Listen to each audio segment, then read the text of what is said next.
La salle d'honneur de l'unité du 1er bataillon d'infanterie, désormais baptisée du nom du général de corps d'armée Soumaïla Bakayoko. Quant à l'espace sous-bois, il devient place d'armes général de division Mathias Doué. Ce sont là les deux temps forts de la fête patronale des Fantassés. Une fête qui vise la pérennisation des traditions militaires et la promotion de la cohésion au sein des unités de forces terrestres. Commémoration de l'anniversaire d'un général dont les vertus continuent d'inspirer la famille de l'infanterie, la Saint-Maurice a été célébrée au 1er bataillon d'infanterie d'Akwedou.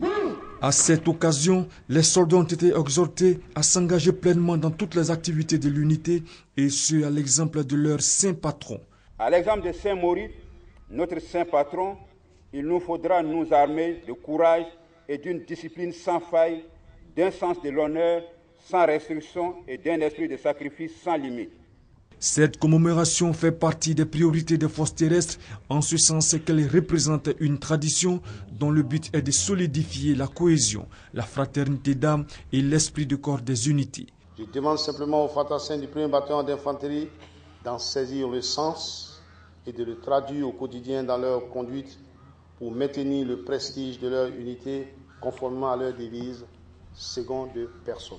En effet, il y a près de 2000 ans que Saint-Maurice, à la tête d'une légion de 6600 hommes, posait un acte de haute portée. Instruit de procéder à la décimation collective des chrétiens de l'époque, en plus de se livrer à l'adoration de faux dieux, Saint-Maurice et ses hommes optèrent pour le respect des droits de l'homme et l'obéissance à Dieu. Fort de son exemple, Maurice a donc été choisi depuis ce jour comme saint patron de tous les Fantassés.